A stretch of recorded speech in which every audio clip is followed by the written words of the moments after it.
NFT 가격을 예측할 수 있다고? 그러면 이게 언더프라이스 되어 있으면 바로 살 것 같다. 이런 생각을 많이 하시지 않을까 싶어요.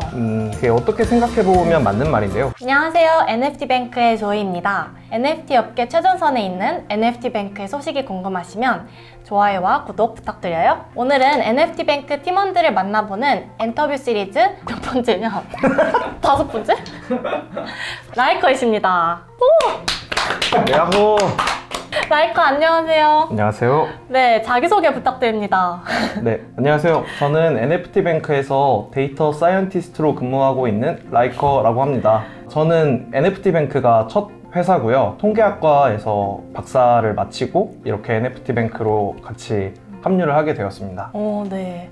박사학위를 받으셨으면 사실 그에 견줄 만한 이제 다른 기회들도 있었을 거라고 생각이 되는데 왜 NFT뱅크에 오셨을까요? 박사 과정 마지막 심사를 하고 있었던 중에 대표님이신 데니얼한테 이제 한번 보자, 인터뷰 해보자라는 얘기를 들었고요. 그때 만났을 때 NFT에 대한 밸류에이션 모델이라는 게 현존하지 않는다라는 얘기를 듣고 내가 여기에 만약에 합류를 하게 되면 이 세상에 없던 최초의 모델을 만들 수 있구나라는 그런 기대감을 품고 이렇게 합류를 하게 되었습니다. NFT뱅크 GS팀에서는 어떤 일들을 하시는지 소개해 주시면 좋을 것 같아요. 자세한 얘기는 하기 어렵지만 어떤 유저들한테 뉴스레터를 보내주는 거에 대한 A/B 테스트를 진행을 한다든지 프라이스를 이제 추적을 하는 봇을 만든다든지 하는 등의 그런 활동들을 하고 있고요. 특히 이 활동들을 하기 전에 앞서서 미리 저희가 개발할 수 있는 것을 먼저 개발을 해보자, 그리고 팀원들 사이에서의 반응을 보자 하기 위해서 좀 파이썬 기반의 그런 다양한 어플리케이션들을 한번 만드는 것도 지금 고려를 하고 있습니다. 그런데 이제 사실 없던 거에서 있는 걸 만드는 게 되게 멋진 일인데요. 그 멋진 만큼 되게 어렵기도 한 일이잖아요. 이걸 딱 마주하셨을 때, 현실을 마주하셨을 때 그때의 심정이 좀 궁금합니다. 처음에 이제 밸류에이션 모델을 만들자라고 했을 때 거의 입사 첫 주차에 그런 얘기를 들었었거든요. 네. 그래서 올 것이 왔구나 네. 이런 생각이었습니다. 네. 그래서 끝이에요? 네, 끝이에요. 어떤 심정이었는지 궁금하다면서요. 저희가 또 뭐 입사 동기 아니겠어요? 그럼요. 그때는 저희가 하나하나 리서치하고 하나하나 프로젝트별로 밸류에이션 모델을 만들었었잖아요. 네. 근데 그 과정을 지나서 자동으로 이제 익스펜션이 되는 것까지 그런 단계를 지금 밟고 계시다고 들었는데 네. 처음에는 프로젝트 하나를 해보자 이런 식으로 시작을 했어요. 그러니까 예를 들자면은 크립토펑크 같은 경우에는 오픈시에서 가서 보시면은 액세서리라고만 표현이 되어 있어요. 근데 이 액세서리를 세분화하기 위해서 이거는 머리 액세서리다, 혹은 뭐 이거는 입에다가 다는 액세서리다. 네. 이제 그런 식으로 하나 이렇게 모델을 만들어 나가는 과정이 되게 네. 재밌었어요. 근데 네, 이제 네. NFT 시장이 굉장히 빠르게 성장을 하고 있잖아요. 네. 그러다 보니까 저희가 만들어 나가는 모델들이 이 성장세에 맞출 수 없을 것 같다는 그런 얘기를 많이 네. 들었고 네. 저도 그렇게 한편으로 생각을 한 거죠. 그래서 그때부터는 그러면 지금까지 한 20에서 30개 정도는 그렇게 매뉴얼하게 만들었었거든요. 그런 모델들을 다 포함할 수 있는 굉장히 일반적인 형태의 베이스라인 모델을 만들자. 그런 다음에 자동적으로 모델링이 필요한 프로젝트를 선택하고 학습을 하고 배포를 하자. 이 과정을 전부 자동화를 시켜서 그러면 NFT 시장이 커지는 만큼 우리의 모델도 더 빠르게 확장을 할 것이다 라는 가정으로까지 다다르게 된 거죠. 와, 그럼 지금 몇 개 정도 모델 서빙을 하고 계시죠? 지금 오늘 기준으로 한 1,800개 정도가 좀 넘은 것 같습니다. 와, 네, 진짜 멋지십니다. 와, 네. 감사합니다. 진짜 멋지세요. 진심으로요.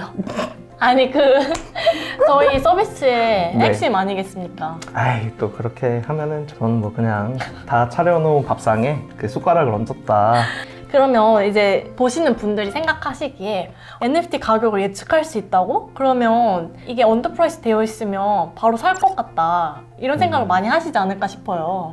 그게 어떻게 생각해보면 맞는 말인데요. 저희가 모델링을 통해서 만들고 싶은 거는 어떤 중장기적인 프레딕션이 아니에요. 그러니까 현재 상태가 어떤지에 대한 설명을 해주는 것조차도 굉장히 쉽지 않거든요. 왜냐면 NFT 아이템 자체가 굉장히 뜨문뜨문 있어요. 그러니까 전체 컬렉션 10,000개 중에서 뭐 대략 3,000개만 네. 거래가 발생을 했다. 이런 케이스에 7,000개는 그럼 얼마야? 이렇게 물어보면은 그런 전통적인 금융시장에서는 그런 얘기를 해주기가 쉽지 않거든요. 그렇기 때문에 저희가 모델링을 만든 거기도 하고요. 그래서 이게 뭐 앞으로 10배가 될 거다 이런 식으로 예측하는 거는 뭐 알았다면은 제가 그렇게 네. 네, 그러면 NFT뱅크의 데이터 사이언스 팀이기 때문에 할 수 있는 일들이 무엇이 있을까? 저희가 장점으로 생각하는 건 뭐냐면 NFT의 탄생을 볼 수 있다.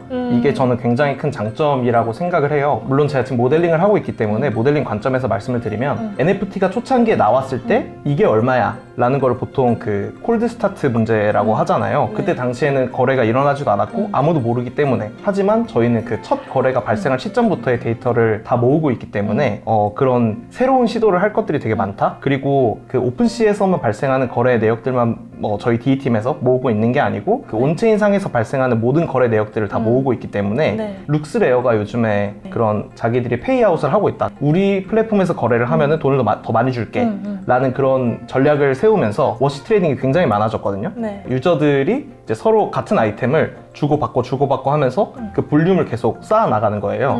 그러니까 짜고 친다. 그쵸, 짜고 친다. 아까 예를 들자면은 100이더 이렇게 하면은 서로 돈 오고 간 게 하나도 없지만 그 결과적으로 그 프로젝트는 200이더의 네, 볼륨이 왔다 갔다 한 게 되는 그렇죠. 거죠. 네. 네. 근데 이러한 행위들을 반복하는 사람들이 많기 때문에 네. 저희 밸류에이션 모델이 굉장히 악영향을 받을 수가 있고요. 그렇죠. 따라서 저희는 이거를 디텍트를 해야 됐고, 그래서 이걸 디텍트하는 로직을 빠르게 생각을 해서 만들어냈다. 그러니까 이렇게 빠른 대처가 필요한 네. 일들이 예상하지 못하게 굉장히 많이 발생을 한다라는 게 되게 일하면서 재밌었습니다. 네네. 그러면 우리 NFT뱅크 DS에 어떤 역량을 가진 분들을 기대하세요? 좀 약간 깊게 생각하는 거 좋아하고 좀 사고를 체계적으로 하시는 분이면 되게 좋을 것 같아요. 그러니까 어떤 실험을 하기 전에 이 피처를 써보자 혹은 이 피처를 쓰지 말자, 그때 퍼포먼스가 어떻게 달라지는지 이런 실험 설계를 하고 실제로 그 실험을 수행을 하고 그러니까 결론적으로는 이렇게 하자라는 식으로 이런 의사결정 과정에서 그 앞부분이 저는 되게 중요하다고 생각하거든요. 그래서 그 부분을 굉장히 깊게 사고하실 수 있는 분이 되게 좋을 것 같아요. 그러니까 아까 워시 트레이딩 예시로 말씀해 주셨잖아요. 네, 그래서 네. 그 예로 들자면 뭐 크립토펑크에서 에일리언 타입의 크립토펑크에서 에일리언 타입은 어떤 거죠? 그러니까 크립토펑크는 타입이 굉장히 네. 좀 명확해요. 뭐 휴먼이라든지 에이프라든지 좀비라든지 에일리언이라든지 이런 식으로 말 그대로 게임에서 캐릭터예요. 근데 그 중에서 에일리언 타입이 가장 고가인 NFT거든요. 10,000개 중에서 몇 개 없기 때문에 가장 희귀하고 높은 가격에 거래가 돼요. 네. 근데 그런 에일리언 타입이 만약에 시장에 4,000 이더리움으로 갑자기 등장을 했다. 네. 근데 워시 트레이딩을 이더리움의 그 높은 거, 아웃라이어처럼 생각을 해서 가격이 크면은 자른다 라는 패턴으로 자르게 되면은 이 거래는 발생하지 않은 거래가 돼서 다음 같은 에일리언이 판매가 되었을 때 이 가격에 대한 추정을 해줄 수가 없어요. 네. 하지만 휴먼 타입이 뭐 갑자기 1200 이더리움에 팔렸다. 이거는 굉장히 의심할 만한 일이거든요. 그렇기 때문에 네. 어떤 경우에 의심해야 되고 어떤 경우에 의심하지 않아도 되는지 이거를 명확하게 처음에 세팅을 할 수 있는 그런 분이면 굉장히 좋지 않을까 이렇게 네. 생각합니다. 그런 역량을 가지신 분들 지원 많이 부탁드립니다. 이제 NFT뱅크에서 네, 일하신 지 벌써 9개월 정도가 되셨어요. 벌써 그렇게 됐네요. 네, 하루하루 열일하신 거 제가 네. 간간히 계속 쭉 지켜봤는데요. 간간히 보신 것 같은데요? 아니 중간에 가장 뿌듯했던 순간 아니면 좀 행복하네? 이렇게 생각했던 순간 하루하루가 사실 좀 뿌듯합니다. 그러니까 좀 하루하루 일하는 것들이 네. 되게 재밌어요. 굉장히 그 네. 유능한 동료들과 이렇게 하면 어때요? 저렇게 하면 어때요? 로 굉장히 자유롭게 얘기할 수 있는 그런 네. 문화가 있기 때문에 토론하는 게 사실 좀 재밌어요.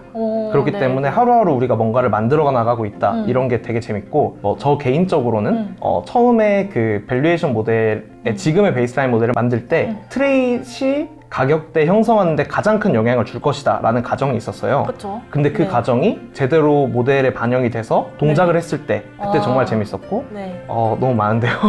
생각해보니까. 근데 그 모델이 네. 베이스라인으로 돼서 네. 이런 모델 확장이 제대로 일어났을 때 네. 그때도 굉장히 큰 재미를 느꼈죠. 그렇다 해도 네. 힘들었던 순간 있었을 거잖아요. 많죠. 지금 지금? 바로 이 중에 농담이고요. 인터뷰가 가장 아니. 힘들다. 힘들었던 순간이 있죠. 이게 정신적으로 힘든 건 아닌데 약간 신체적으로 좀 지친다라고 느꼈을 때가 몇 번 있는 것 같아요. 이거 조금 더 하면 될 것 같은데? 여기서 이렇게 해보면 어떨까? 이런 생각들을 계속 정리하고 시도를 하다 보니까 시간이 되게 빠르게 가거든요. 네. 그러니까 그러다 보니까 약간 그런 신체적으로 좀 피곤함이 쌓여서 주말이 되면은 아예 막 하루를 다 잔다든지 그런 순간에가 조금 힘든 것 같아요. 그럼 그런 순간들은 어떻게 극복하셨어요? 주말에 쉬는 것만으로도 네. 회복이 되는지 충분히? 네, 저는 회복이 되는 것 같아요. 그러니까 다른 곳은 어떨지 모르겠는데 저는 회사 나오는 게 굉장히 즐겁거든요. 저는 네. 재택할 때 너무 힘들었어요. 그러니까 집 밖으로 제가 잘 나가는 네. 스타일도 아니고 그러니까 막 2주 동안 집에만 네. 있다 보니까 좀 힘들더라고요. 네.